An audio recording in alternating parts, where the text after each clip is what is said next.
Hello, everyone. As you know, my name is Zenzi Sewa, and today my guest is Kathleen Flanagan, who is a transformational spiritualist coach. And I say that because our journey is one of spirit, is reconnecting, and we're all doing it at through different ways.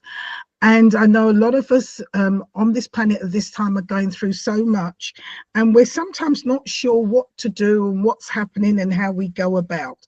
So my program is about bringing people along who had to connect with their spirit in different ways, and hopefully that will help you. So without much ado, good afternoon, Kathy. I think actually it's good morning for you, isn't it? Because you're It, in Colorado. yes, it is morning. It's 10 o'clock here in Colorado. Yeah. So And thank you. I'm here in London and it's 5 in the afternoon. Okay, so your day is almost over. And it's been strange because some of my guests they're not sure of the time because last weekend London, was it last weekend or the week before, London went into summertime, so the clocks went forward. So as much as it went forward, you saw 3 o'clock here, and it was a one time 10 o'clock there, but now it's 9 o'clock because our 3 o'clock, the time's different. But anyway, hello, how are you? I'm good, thank you. And thank you for having me on the show, Zenzi. I really appreciate this. Not at all. Kathleen, as I said, it's about our spiritual journey, and it's about us hearing what made you come to this point, what happened in your life. I suppose, like everybody else, everything was hunky-dory or wasn't until you decided something has to change. So let's hear your story, please. Okay, well, I always started my story when I was 16 years old and I went to an Edgar Cayce Ah, meditation. Yeah, with my mom for meditation. But I want to take it one step further back because this is what really happened. And this has just been something that I've recently incorporated into my story because it really is the journey where it began for me. Now, right. I was told when I was a young child that my uncle told me that I was this happy-go-lucky little girl and I was everybody's favorite because I would see them and I would just run up to them and give them a great big old kiss and be so happy to see them. And when he told me that, I thought he was crazy because I never felt that way from what I How old are remember. you? This is probably between up till 6, 7, 8 years old, somewhere in there. Okay, So I yes. didn't know this part of me. Okay. I did Mhm. not know that. So what happened at 11 years old, my father decided I was playing with matches and he decided he had to beat me to a pulp to about an inch of my life to get an answer. And my father is a prolific liar, and the neighborhood kids were watching, and my mother was in the kitchen and did nothing. Oh, What happened now, I survived that. And then because we were still little and in the 60s, we still took baths together, all of us girls.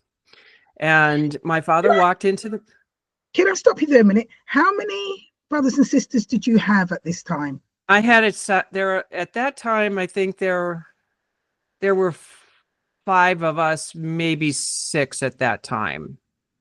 And how many girls? Um, there were there were 6 girls and 1 boy. Okay, sorry, go ahead. Yes. No, that's okay. So my father walks into the bathroom and I had a towel. I covered myself up and I looked and I saw bruises from my shoulders to my knees. And I remember looking at him with, how could you do this to your little girl? And at that moment, I became enraged. Now, I didn't remember any of this until recently. And I Okay. walked around my whole life with anger, but it wasn't anger, it was rage. My father came after me one other time shortly thereafter, and I was in the kitchen and I turned and squared him off because he was coming after me for something. And I don't know what it was, but I was done being beaten. Mm. And I told him, I said, if you lay a hand on me, I'm calling the police and I will have you arrested for child abuse. Now, child abuse was just becoming a thing in the 60s as well.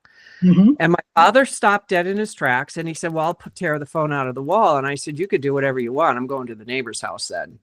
And he backed down. Mm-hmm. And that was the start. Now, because of all that anger and rage, I became very suicidal. Now, I didn't understand this yet, but when I went to the Edgar Casey meeting at 16 years old, God had handed me, who I thought was God, it was actually the Archangel Michael, handed me the rod and staff and said, you're going to change the world. And I looked at him and said, you're absolutely crazy. You can go find somebody else. I actually said that because the way I felt that I was a worthless piece of garbage, that I wasn't allowed to speak, I had no value being here. My family perpetuated that. And I realized that my father was a monster, my mother was worthless, and I had to take care of my siblings at 11 years old. I became an adult at 11. I was very, very, very angry person because and so I ended up in a drug rehab. Yeah, I ended up in a drug rehab because my parents, because I couldn't understand. There were people would say, my parents tried to save my life even though they didn't love me. Then I went into a drug rehab and they saved my life and told me they wish I would have killed myself. I mean, I had so much conflict in my mind all the time with people and I couldn't understand any of this. But what the good thing was is that at 16, I knew there was something other than me and other than this life, because I was not going to be my parents under any circumstance. And so what that did when I got out of the house, I started looking at Eastern and Western philosophy to understand what this spiritual thing is, because in the 60s and 70s, there wasn't very much of that. Yeah. And my grandmother died when I was 11. So all this abuse happened right at the time my grandmother died. Yeah. And I just love my grandmother to pieces. And I remember I couldn't sleep at night because I would have dreams that grandma was waking up and her feet were in the ground, but she was up, and I would go down to my mom and I'm crying. It's like, we got to go get grandma. And she's like, what are you talking about? He said, grandma's alive. And of course, I can't imagine what that did to my mother. Yeah. Because the woman's dead, but see, I don't see that. I see her as alive. So here's reincarnation, life after death. Okay. 11 years old. Nobody knows this in the 60s and 70s. Eternity of life. Yes. So I have so much intuition because I have Neptune in the 12th house, which means that as I was told, my intuition is so vast, I will never comprehend it. I can look at you, give you a reading, walk in your house, do everything. I can see everything. That's just how my vision is. Oh my gosh. Yes. And so I thought everybody could do it until I discovered they couldn't do that. Then I just started healing. And because I'm an empath, I knew how to take the pain and put it on me, but I didn't know how to get rid of it from me. So you're holding all that. Yes. So I'm holding all this, and then people have to heal me to get rid of the garbage. I mean, this is how I learned, because there was no other way to learn it. But I also, at that point, I discovered that I was in the Council of Nine, that I was here for a grander purpose, what that was. And I cried like, no, I'm not going back, because the love that I could feel on the other side was not what was on this planet. And I was like, no, no, no, please, please, please don't make me. I begged. And they said, nope, you're going back. And that was it. Let me stop you there. Now, you said you didn't want to go back. So obviously, I'm thinking from what you're saying, you tried to commit suicide and you crossed over and they wouldn't have you. Nope. Nope. This is all through meditation. Oh, it was through meditation. It was all through meditation. So it wasn't when you tried to commit suicide at all, but when you were meditating, you went into that space where they said, you cannot come back here. You have work to do. Because obviously in that meditation, you were saying, I don't want to be here. Yep. I'm always saying I don't want to be here. I walked my whole life saying I don't want to be here. I had my bags packed my whole life. I'm going home. One way or another, I'm going home. And home, of course, is crossing over. Yes. But as you said, you tried to commit suicide. It didn't work. Then you went into meditation. Again, you were telling them, I want to come back. And they're saying, no, no, no, no, you've got to stay. Yep. Oh my gosh. Yeah. I mean, because I didn't understand, because I'm not I'm not like this human person here. I'm from a different planet, a different galaxy. Yeah. I'm a lot higher being than most people, you know, Yeah. and not in an arrogant way, but it was what No. I've learned through the years, Yeah. that Yeah. I was so different that I couldn't fit in to save my life. And of course, it made me angrier. And I had to start learning through how to get rid of anger. There were things that just kept coming up to try to tell me what had happened in my life. Because everybody's like, well, you're so angry. And I'm like, yeah, and what's your point? Because if I'm angry, I'm not showing anger right now. So that means I'm triggering something in you. So why don't you look at your anger instead of blaming? I would get angry at people just saying crap like that, because it's like, excuse me, but we all have it. Yeah. And when I'm angry, I get that. I know I'm angry. And you know what? And I would say, I love my anger because it was my defense mechanism and my protection to keep people at bay. Because I didn't trust people after what I went through in my family. I trusted no one but spirit. Yeah.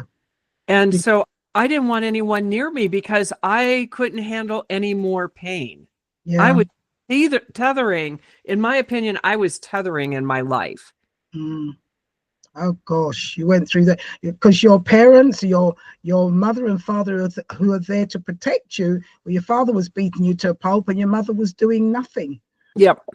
And so, and your grandmother, who you loved so much, it seems that she passed, so there was something there to help you. But once she passed, all hell broke loose. Pretty much. Pretty much. Oh my gosh. And of course, then they started at 11, went till 16, tried to commit suicide. That didn't work. And you continuing. Yep. Oh Lord. So I spent a whole lifetime getting here. And then in 2008, Spirit, well, it was probably 2006, I got into dancing. I went into aesthetics and they said, you're going to, you know, they wanted me to go into aesthetics. I'm like, it's your wildest dreams I'm doing that. I am not doing that touchy-feely thing, people. I mean, it was like the things that they would ask me to do was like, are you freaking kidding me? Leave me alone. I'm a bit curious here. What were they asking you? I'm like, and then they would show me like, this is what your hands are doing for people. I was like, okay, I'll do it. I mean, that was how I surrendered every time, because they were asking me to do things that terrified me, like connecting with people. When people hurt me, I don't think so. So I did it. And so as a result, I would do now, but it wasn't funny. It was not funny then. No, it was trauma. It was pure trauma for me.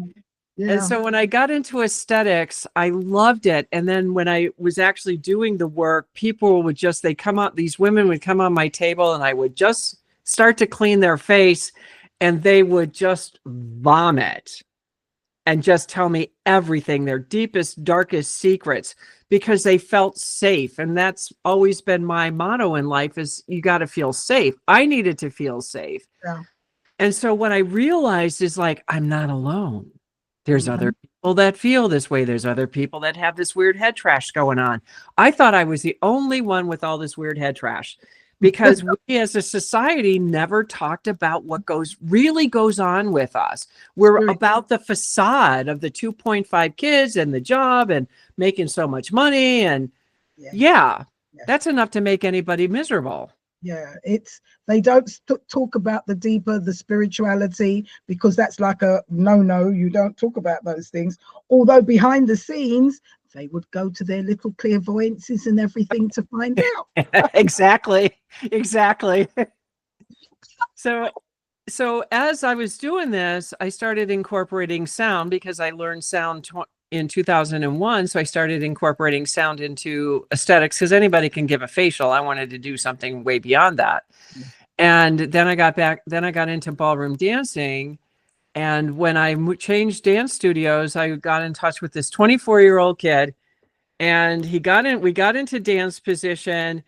I jumped back and went, whoa, what do you think you're doing? And he simply said, I'm getting into dance position. I said, that may have been what happened to you, but that was not what happened to me. Every chakra from the base all the way went all the way up. Every chakra spiraled. Oh my God, it was so intense. And I went into this, whoa, where am I? And that's when I got back into really doing the tarot again and the runes and asking questions and being connected.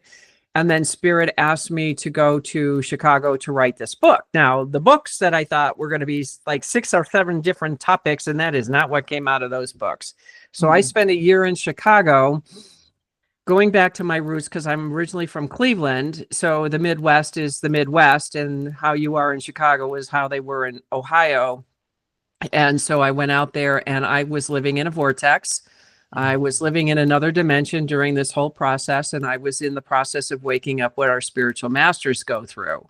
So my waking up process was what Jesus, Buddha, Krishna, Gandhi, all of them went through, Mandela, all of them.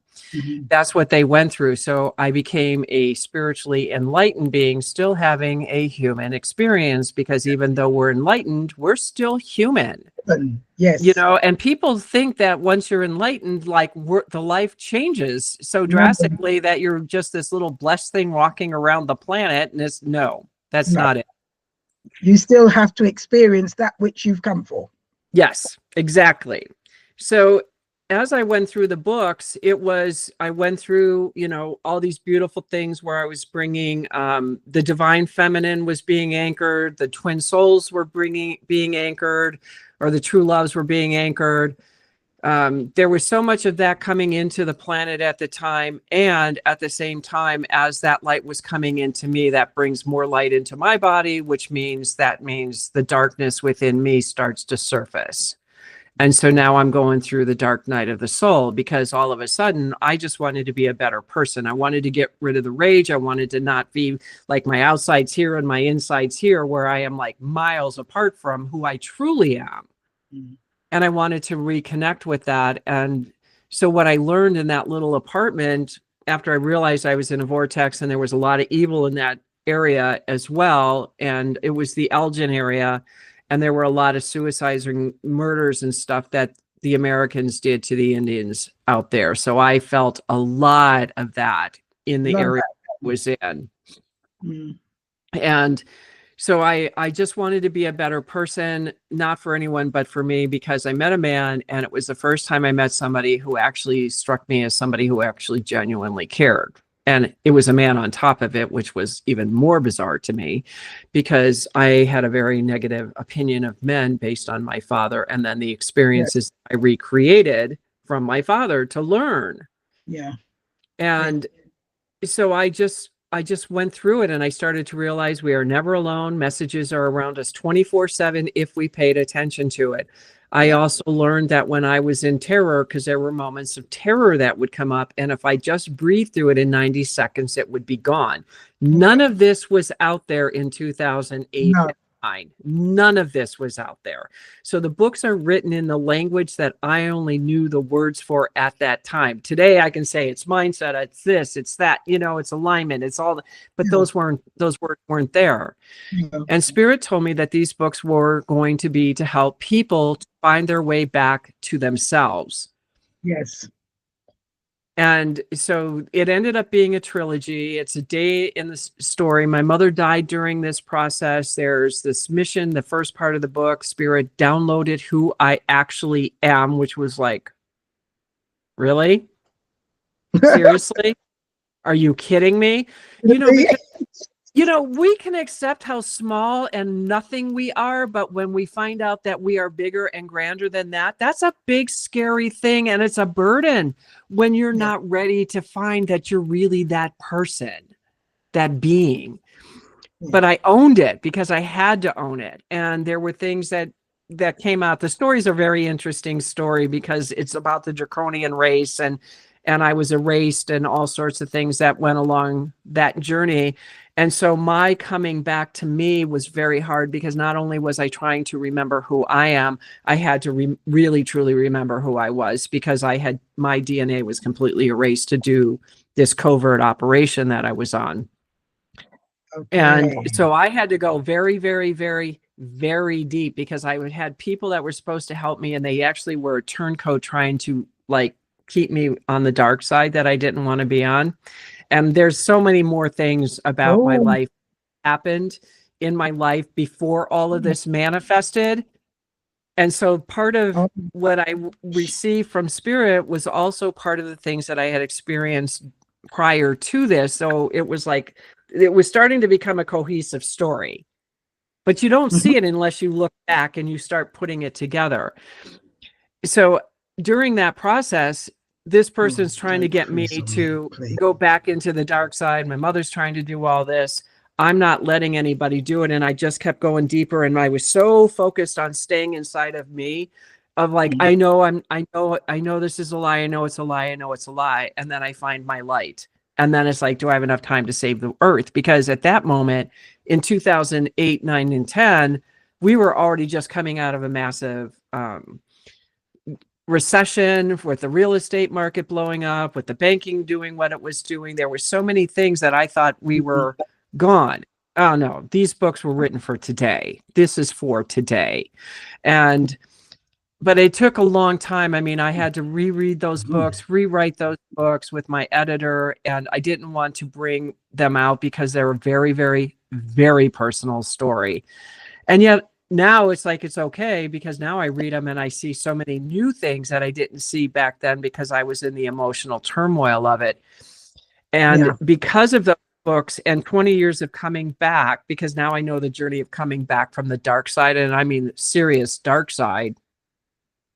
That's why I'm where I am today, and I'm grateful. I am so grateful for the life that I created. I created this. Nobody else did this. I created this life.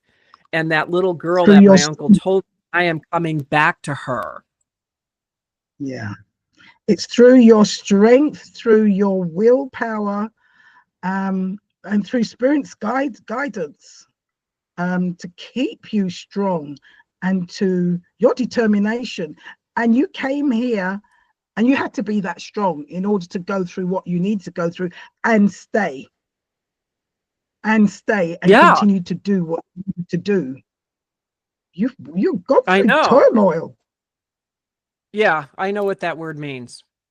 I literally know what that word means.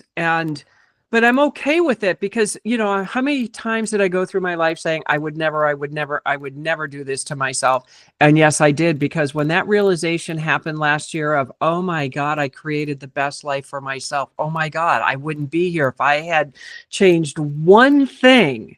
I wouldn't be where I am. And where I am is where I always saw myself to be. And that gap that was miles apart have finally come together. And so that it's like, all of a sudden life becomes more magical. Do I still have stuff going on? Of course I do. I still have to, you know, when they ask me to trust, like, there's no money coming in. Well, that's okay. You're fine. Don't worry about it. I want you to do this instead. And you're sitting here going, okay, you know, where you're just gulping. You're gulping. It's like, well, who's going to pay my mortgage if I'm not making any money? And it's like, just trust us. So I trust. And you know what? My mortgage still got paid. But that doesn't mean it made it easy. That's a scary place. It is a very scary place, because we, as humans, you want to know, I've got this, I'm doing this is coming in, so life is fine. I don't have to worry. But when that's not there and they're told not to worry, you're human. You do worry, but you're told, don't worry. That faith thing is hard sometimes. It is hard. And you know what? I did it anyways, because my partner he got into a work accident. So his sciatic went out and he wasn't making money for 2 months. So, and they asked me to just dive in and just go deeper into getting myself ready for this year, because this year, and this is at the beginning of the year. So we have 6 planets in alignment going into 7th. Then we have the blood moon eclipse, which is on my birthday. I'm like, well, that's significant. I'm not sure what that means yet, but it's significant. But I watched March 14th. Okay. So all of a sudden it's, you know, all these things are happening for the last 3 weeks. I'm like running 100 miles an hour. And now I'm like in this quiet place and I'm thinking, am I ever going to get to where I need to go? And it's so funny, because it's like you are moving miles and miles at a time. And then the minute you have this quiet moment that you need to rest and regroup, what do? I'm not going anywhere. I'm, I don't say I'm a failure or anything. It's like, wow, I'm doing nothing. So I'm constantly working the head because, those limiting beliefs are always going to come up. Yes. And so when I see them, it's like, okay, I get where I'm at. I need to be calm. Everything's fine. Don't worry about it. You need to rest. You need to rest. So, and it's okay. But our society still, that training as a little kid of you are always supposed to be moving. And I'm not a big mover. I mean, when I move. And when I stop, I stop. And now it's time to stop and reflect on what happened, because these last 3 weeks have been so massive that it almost seems like it was 6 months ago this happened. And we're talking 1 to 2 weeks ago of certain things that started changing drastically in my life. Yes. So I have to take that in and integrate it and find, okay, with all of this new information that came in, where do you want to go? What is it that you want to do? How is this aligning with where you want to be? What is your voice coming out in the world? It's like, because I'm in the shower going, well, how I have to find my way. I'm always saying that I have to find my way, but you are finding your way. It's like, I know, but because I can still compare myself, not in a bad way, to other people. Like they're really focused and know where they're going. Yes. And sometimes I feel like I'm still floundering, even though I know where I'm going. Isn't that weird? It's such an ironic dichotomy. Because they're not on the same level you're on. Yeah. They're looking at it from one place, and because of spirit, we're on a different place. So yes, there's no comparison. Right. I know, but that just shows the 3D, 5D, that earthly person and the light being that we are. And because I know I'm living in higher dimensions, and then I come down into this 3D every now and then, it's like, oh no, I got to go back up there. And I think if I can stay up there and trust that more than this 3D, because, life does bring you back down, regardless of how much you try not to be here, you still come down. I know the feeling, trust me, because there are times I say to myself, I don't want to be here. Why am I here? Why did I volunteer to come back? Because I know I volunteered to come back. And why did I volunteer to come back to go through all of this? And it's like, but we have a mission. And we have to do it. Yes, we do. And the mission is worth it. It's going to be worth it. And I believe that with all of my heart. And that's what I'm saying to people over and over and over again is the separation is occurring. We are in it. We are in the end times. And it doesn't mean it's going to be what you think it is or what the doomsayers say. It's that we are getting ready to shift. And this is the year. This is the critical year to make the decision where you want to be. Yeah. We are shifting, and you're quite right. It's not as what people say or think. We get blinded sometimes, and then we're brought back on and realize, okay, no, let's just focus on that. But our feelings sometimes go, well, just focus on that. The spirit knows best, and just go. And there's times that you sit back and you just have to shut down to recharge. And it's nervous because it's very nerve-wracking, because you think, should be doing this and should be and this person is waiting this and this person's waiting, and you just say, stop, be still, forget about it, rest, breathe, move along. Okay, now it's time to start up again. It's okay. Spirit's got your back. It does. And, and I tell people, and this was a very long, hard lesson to learn, because I just couldn't comprehend it. No matter how much I heard the word surrender and trying to make sense of it in my life, I couldn't always get it. And then Oprah had the greatest one, and it was like, okay, that's it. That's exactly what it's supposed to be. And then 3 days later, I forgot it. So it wasn't for me. I understand surrender, because surrender is what it's going to be for you. Yes. And what I discovered for surrender for me was do what I can, whatever the small baby step is to move towards that direction of the dream, whatever that is, take that. And when I don't know what else to do, I stop and I wait and I rest. And then spirit comes in and an idea pops in. It's like, oh, I could do this now. and do that. And to me, that was surrender. That was when I started to allow spirit to help me more. That's when I went into the back seat of the car, let spirit drive it. Now, sometimes I still want to take control, but I don't. But I found that that became a very symbiotic relationship and life became more magical because there was no way the things that are happening in my life today could not happen by me because I wouldn't even think about some of this stuff. It would never entered my mind. And I'm thinking, wow, this is what surrender is. This is when spirit's driving the bus and I resisted this all my life. Why? Why did I do this?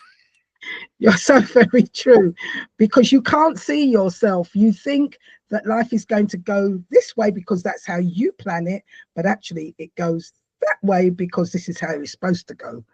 And you just have to trust spirit. And spirit has a way of shoving your back against a wall that you can't turn left, you can't turn right.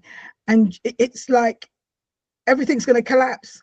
But then you know spirit is there, and then you remember that power is there, and that power you're supposed to be working with is supposed to see you. So let go.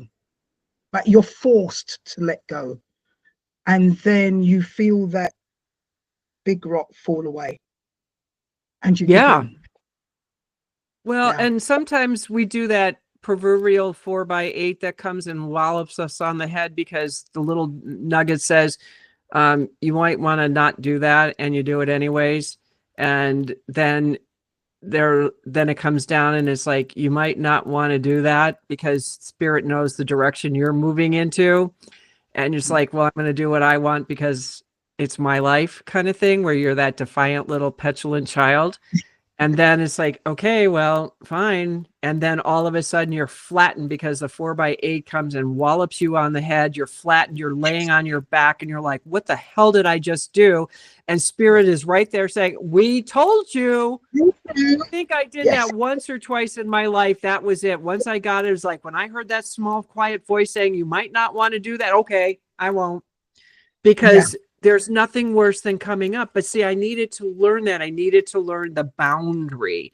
So it wasn't a bad thing. It was, I had to learn my boundaries and how far was I willing to tell spirit to go jump in the lake?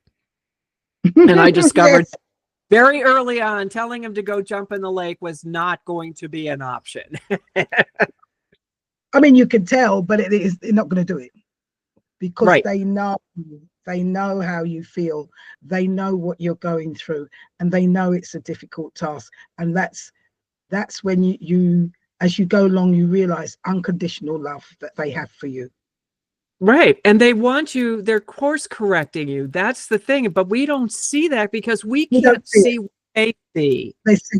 And once I realized that they're seeing something out in my future that I'm not, and I'm always course correcting, and it's like, when I started my awakening spirit business and I'd have to go back to work and I'd be so angry, and I would find out that I needed to go back because there was something I needed to learn. There were people I needed to meet that helped me with my business. And I started to realize that I wasn't a failure, because I always put I'm a failure because I had to go back to work because I couldn't get my business going.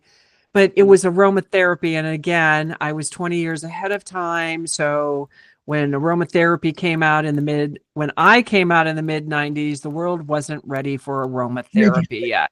Okay. Again, not aware that I am that far ahead of the rest of the planet. I know that now. And, I know that now. It took a while to learn that lesson, but I got it. So that I have to understand that part of my frustration is I think the world is where I'm at, and discovering the world is not where I'm at. No. And I'm a way show. Yes. And you find in yourself that sometimes you withdraw because they don't understand. The world doesn't understand. And you try to withdraw and just think, because I know I went through that. I was very withdrawn in what I was doing. I knew what I had to do. I knew at certain things, but to actually come out and say it was like, because people weren't ready. But now they are. And if they're not, this is the time. So we do it. Right. And that's why it's so key to be in alignment with yourself, because if you're in alignment with yourself, those people that you need to help will find you as long Exactly. as you are using your voice coming out into the. This is it. And this is, I think, what drives us is that we realize now that we have to use our voice.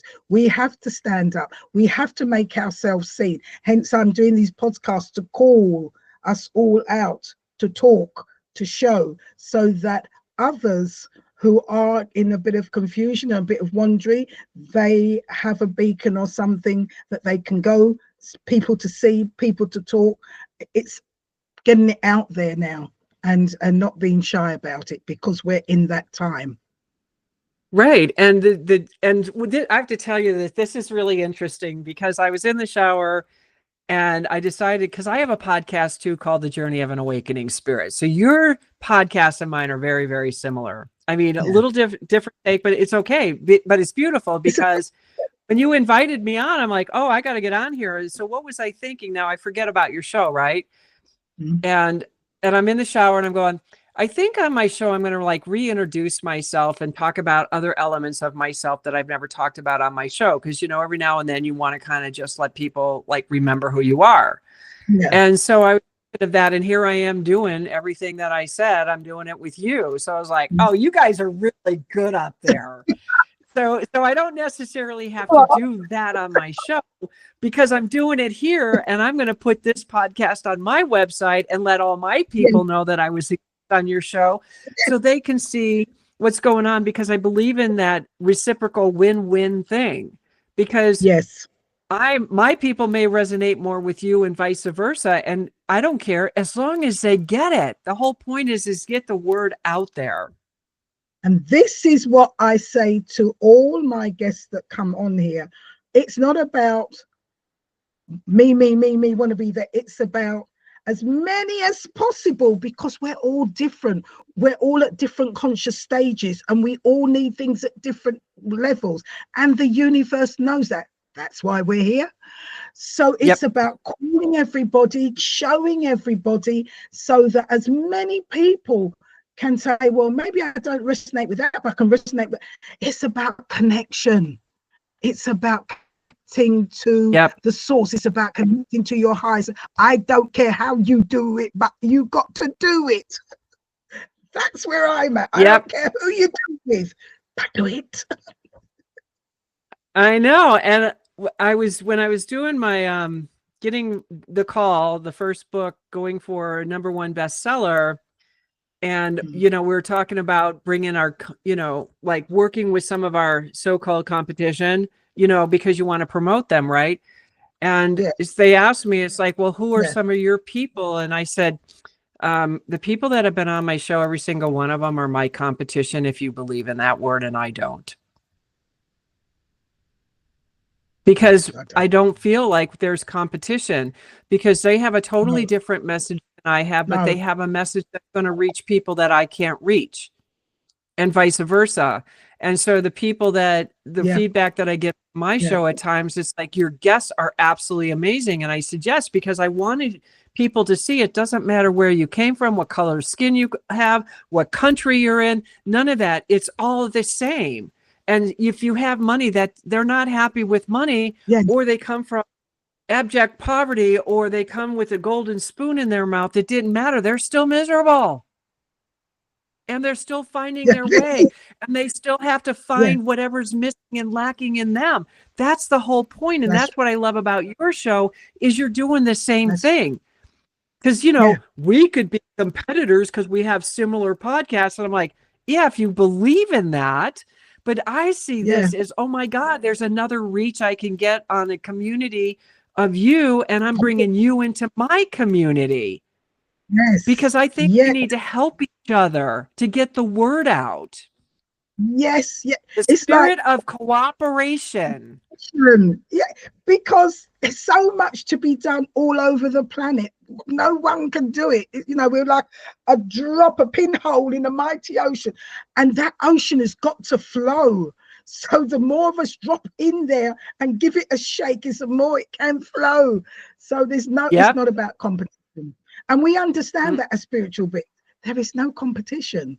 We've got a job to do. We've got a mission. And that's what we're doing, our mission. And it's because we need humankind to connect so that they can stand up and heal themselves, stop this sickness, stop this killing, stop this pain, stop this misery, because Earth is supposed to be beautiful, but we are the ones creating the ugliness. And we're creating because we don't realize. So we're here to make them realize, so that they're a part of us, and it's painful to watch them. You know, and it's about heal them. I talk about, look at nature. The birds don't wonder how they're going to get fed in the winter when there's 10 feet of snow on the ground. There's abundance everywhere. And I think that was one of the biggest things I realized when I was writing my books, is the abundance that's out there. And I remember somebody finally said this, that it finally made sense from abundance, he took abundance, and yet abundance remained. Now that I understood the concept, but that didn't mean I understood it in a physical, rational way. And so this is when I finally heard this one. You take a tablespoon and you go to the ocean, you take a tablespoon of water from abundance. He took abundance, and yet abundance remained. So that tablespoon of water that you took is your abundance, but look at the ocean. And it was like, and I've done that to people, and they're like, it's a mind-blowing moment, because we have so much abundance. And when Spirit said, don't worry about the money you're taking care of, because God is actually my source, not me doing the job. And they're not making me. I'm resistingly going through this lesson, but I'm going through it to realize that God really is my source. And, and it's always that little tweaking. You're always tweaking. And so this was a whole new level of trust and tweak. And I got through it, and I'm still going, but next month, and then it's next month, and every month the money's there. And I'm like, I don't understand this. And it's like, you're not supposed to, because that's the rational mind. You're in spiritual consciousness where abundance and everything is there. And because you're moving forward and bringing your message to the world, Spirit is coming towards you to give you what you need. And I had to really bring that in. Trust it. I'm getting better. I'm not 100% comfortable, but I'm probably about 75% comfortable with this now. Because we're still evolving. We're always going to be evolving. And each lifetime we come, we're evolving all the time. And it goes on, and it goes on, and it goes on. And really, we can't comprehend it. But we just have to let go and go with the flow. It's easier said than done. It is. Especially when you're in very turbulent waters and you're hanging on the edge of the riverbank like this with your fingernails gasping for air as the water's pounding on you, and you hear this voice say, let go, and you're like, are you going to think I'm going to die if I go down? Because you're already in this panic. And then you let go, and what do you do? And now you're floating. Instead of resisting what's happening, you're flowing and going with the flow. Another beautiful analogy, because how many times are we always hanging on the riverbank and all these turbulent waters are coming down from like spring thaw, And so the minute you let go, you get in the center, and then you're flowing down the river, and you're not suffocating, you're not drowning, you're not doing anything. So it's all these little things I've heard over and over in the years. And as I learn to let go more, and it's like, oh, that made perfect sense, because sometimes we need that visual. But it still doesn't mean it's not scary when you first let go. But the first time you do it, it gets easier every time it's asked. That's the thing. But it's always challenging because of what we're facing in this world. It comes from different angles, and it's always challenging. Kathleen, so you've spoken about your books. What are the names of your books again? Please let the audience know.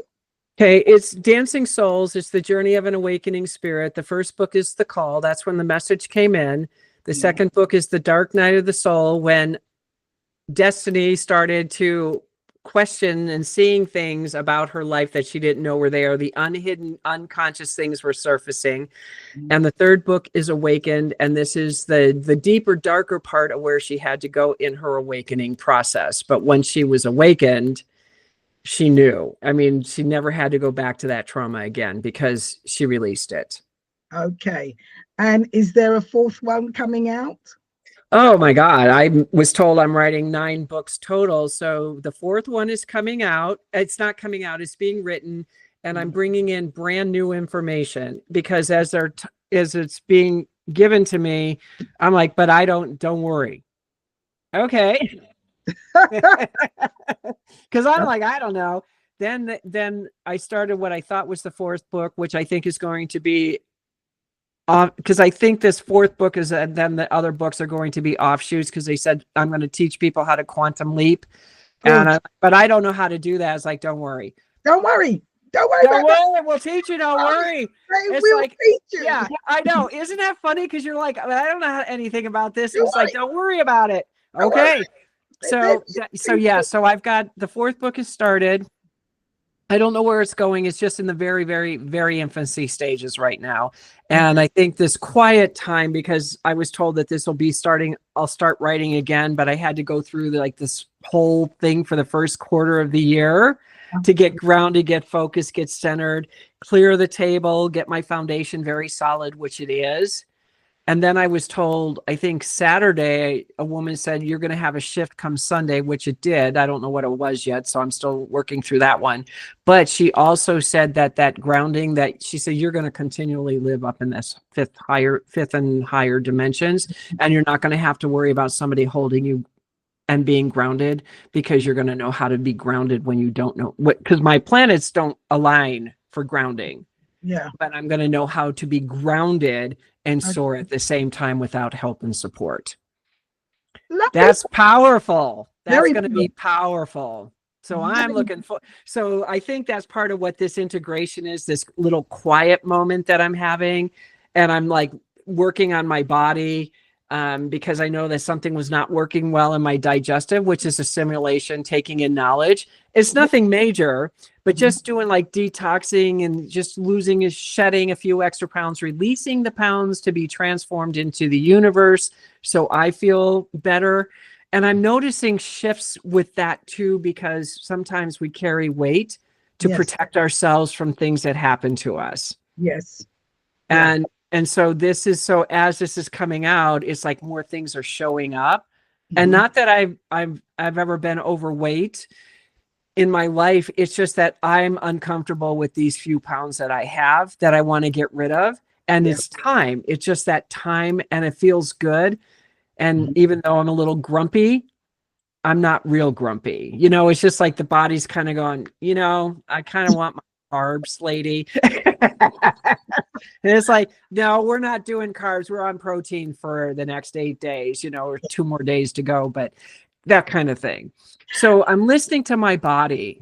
Good. Because I find myself, spirit guides us what to do, when to do.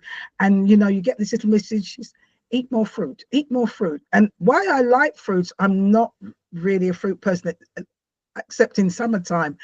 But for the last month or so, I'm getting eat more fruit, eat more fruit. So it's not so much about anything else, but I'm drawn to eat more fruit. So I'm listening, and I'm saying, well, I've got to eat more fruit for some reason. And they guide you. They really do. Bless them. Because I want my body optimal for what I'm doing. And if something's sluggish in my digestive, or I'm not assimilating something right, because that's how I interpret with my body, whatever I have to do. And this is digestion. This is my power center. This is everything, my creative centers. If something feels off there, then let's get it fixed, because I want to be my optimal self, that when I'm coming out in the world, with my sword and my shield to say, it's time. I want to make sure that I'm not sitting behind because I ran out of, momentum because I wasn't well enough. Yeah. You don't lead an army from behind. You lead an army from the front. From the front. Yes. Kathleen, this has been such a wonderful podcast. Just before I say goodbye, what what can you say, or what little nuggets would you say to anybody who's going through their journey of pain or whatever? Is there a little bit of a little nugget you can encourage or leave them with? I would say, and this is what helped me to come back out from the dark side, is what are you grateful for? And it could just be one little thing, because you are in a very low vibrational frequency, and love and gratitude are the highest frequencies you could have. And if you could say, because when I came back from my dark side, I was grateful that I was in Colorado, and that started the shift. And then the next day it was like, thank you for being back in Colorado, and thank you for the blue skies. And those two things, those are the only two things I remember saying. And my life within a week to 2 weeks totally transformed, because I shifted out of a negative vibration. And even though you're in pain, and trust me, I know pain, there's a reason for it. Ask for that reason, but be grateful for it, because when you're grateful for that lesson you're learning, as hard as it is, you will find it faster, you will move faster, and your life will change. It'll change the trajectory of your life in ways you can't even begin to comprehend. Thank you so much for that. And if people wanted to contact you, what is your website? Are you doing courses or anything like that? I am doing courses. I do have a soul journey course. I have several mindset courses for self. If you want to do it yourself, if you want a little bit of guidance, if you want coaching, I do transformational coaching. My website is KathleenMFlanagan.com. And I do have like healing meditations that the Archangel Ariel had given me. That is very profound. If you are in deep pain and you're somebody's past and you can't move through it, this is a great meditation for that. It's great if you're trying to get out of relationships or understand, or you can't face somebody. It's a beautiful meditation. So I have lots of different meditations out there. I do have a free de-stress meditation that it's a sound therapy. And everybody has 3 minutes. You can do it before you go to bed, do it in the morning, but it gets you back into alignment. And it also helps that if you have to go out in traffic and not deal with road rage, it's like you stay calm. There's something about sound and what it does, because these are higher frequencies. And I also, if you wanted to reach out to me, I have a calendar link that I will give you a 15-minute free call to help you get through something. If you want to work with me, that type of thing. Yeah, fine. So can you repeat your website again? It's KathleenFlanagan.com. Kathleen M. Flanagan, Yeah. KTHLEEN, M as in Mary, F as in Frank, LANAGAN. Good.com, yeah. Okay, so I hope everybody's got that, but I will put it on when the video goes out. It will be there. So once again, Kathleen, thank you so much for sharing your story with us today, your pain. I know it's going to resonate with a lot of people who are going through things, and it will encourage them. And please, for you who are listening, please do get Kathleen's book, because it will help you. And as you said, it's not just written from her. It's a download from Spirit that's guiding us at this time that we need it on this planet. So once again, thank you everybody for joining us. And Kathleen, thank you so much. And I will be in touch with you, especially as you're going to write another book. So we will get in contact to do that again. And talk about that. So once again, everybody, thank you and have a wonderful day. Bye for now. Thank you, Zenzi.